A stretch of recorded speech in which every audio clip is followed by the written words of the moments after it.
Esse aqui é o vídeo 3 do capítulo 5. Vou deixar o link dos outros vídeos no box de informações.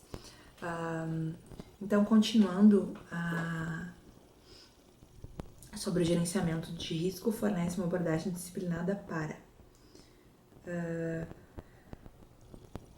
determinar quais riscos são importantes para lidar. Então, eu tenho um sistema que pode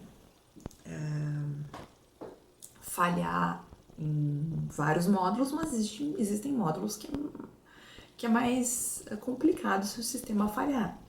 Então, esse seria um risco mais importante para se trabalhar em cima. Uma outra questão seria implementar ações para atenuar riscos. Então, como a gente pode mitigar, suavizar esse risco?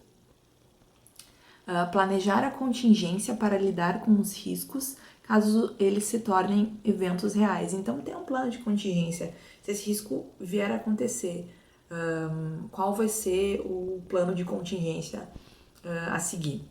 Além disso, os testes podem identificar novos riscos, ajudar a determinar quais riscos devem ser atenuados e reduzir a incerteza sobre os riscos. Então, pode ser que eu tenha na minha análise de risco identificado alguns riscos, mas ao testar eu identifiquei mais alguns. Isso pode acontecer. E aí dá para, mais uma vez, ver quais riscos devem ser atenuados. Aqui ele tinha falado antes, que o teste baseado em risco baseia-se no conhecimento coletivo e no conhecimento das partes interessadas do projeto para realizar análise de risco do produto. Ou seja, é importante que os desenvolvidos, né, tenham um conhecimento sobre o negócio. Porque sem o conhecimento sobre o negócio, como é que tu vai dizer que área ali é mais crítica, que área que tu deve concentrar os esforços de testes, que áreas que tem um nível de risco maior. Então é importante que os membros da equipe tenham essa noção assim de negócio, né? Se eu tô trabalhando, se o meu sistema sei lá, é de biblioteca e eu nunca fiz um software de biblioteca, aí vai ser difícil para eu dizer que áreas têm um nível de risco maior. Então eu preciso entender o que é importante eu preciso entender do negócio, o que é importante dentro daquele contexto para eu poder fazer uma análise de risco adequada. Agora a gente entra em estratégia de teste e abordagem de teste. Uma estratégia de teste fornece uma descrição geral do processo de teste. A abordagem de teste adapta a estratégia de teste para um projeto ou lançamento específico. Então, eu tenho a estratégia, que tem uma descrição geral, né, do processo de teste, e a abordagem nada mais é do que a implementação dessa estratégia de teste. Eu pego essa estratégia e faço uma adequação ali para o meu projeto, né? Eu personalizo ela, eu faço uma adequação mesmo para que isso se encaixe, faça sentido ali no meu contexto. A abordagem de teste é o ponto de partida para selecionar as técnicas de teste, os níveis de teste e para definir os critérios de entrada e saída.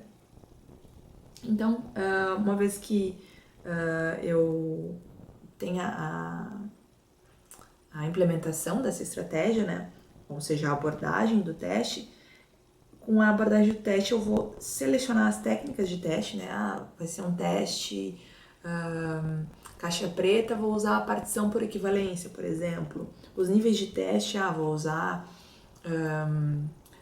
componente, integração de componente e de sistema. O meu sistema ele não se comunica com nenhum outro, então não vou utilizar integração de sistemas. E também para definir os critérios de entrada e saída, ou seja, quando eu devo iniciar o teste e quando eu devo finalizar o teste, né? O nível de teste, o tipo de teste. Tipos comuns de estratégia de teste. Analítica, baseada em uma análise de algum fator, por exemplo, exigência ou risco.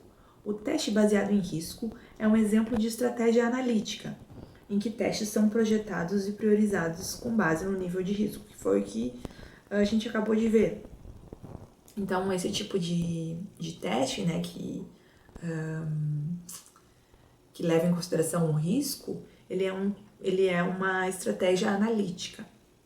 Outra estratégia seria baseada em modelos. Testes são projetados com base em algum modelo de algum aspecto necessário ao produto, como uma função, um processo empresarial, uma estrutura interna ou uma característica não funcional. Exemplos: modelo de processos de negócio, modelo de estados e modelos de crescimento de confiabilidade. Não entendi. Vamos para o próximo. Compatível com o processo ou compatível com o padrão.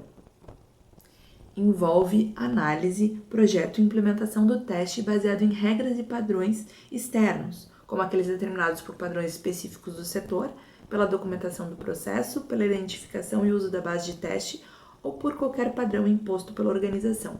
Então, quando existe um padrão, sei lá, vou fazer um software para o hospital, existe uma convenção de que todo software para o hospital segue esse padrão, sei lá, um padrão ISO, por exemplo. Então, o compatível com o processo seria eu seguir um padrão aí estabelecido, né? Seja pela minha própria organização, seja por algum órgão externo, enfim. O próximo é o dirigido ou consultivo, orientado principalmente pelo aconselhamento, orientação ou instruções das partes interessadas, especialistas no domínio do negócio ou especialistas em tecnologia, que podem estar fora da equipe de testes ou fora da própria organização. Então, dirigido é quando eu tenho tipo uma consultoria, né? Alguém me dizendo ali como que eu devo proceder, né? Se alguém pode ser fora, pode ser dentro da organização ou pode ser fora da organização também. O próximo é a aversão à regressão. É motivado pelo desejo de evitar a regressão de recursos existentes.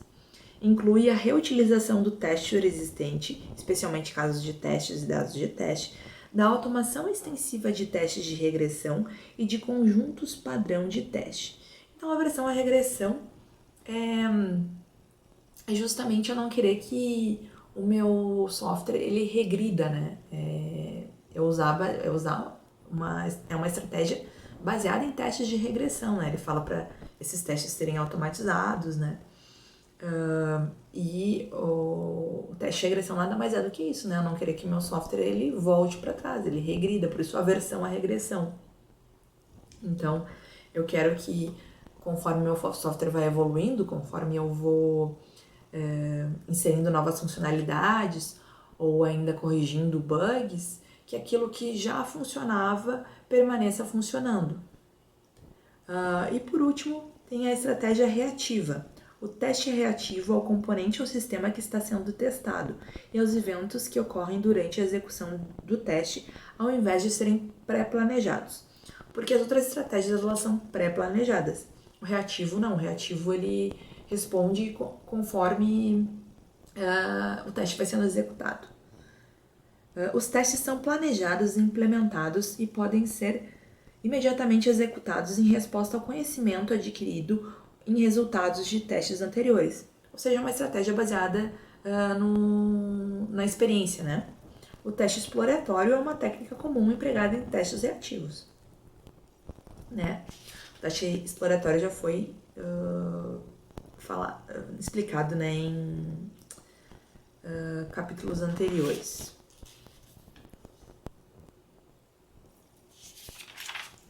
Técnicas de estimativa de teste.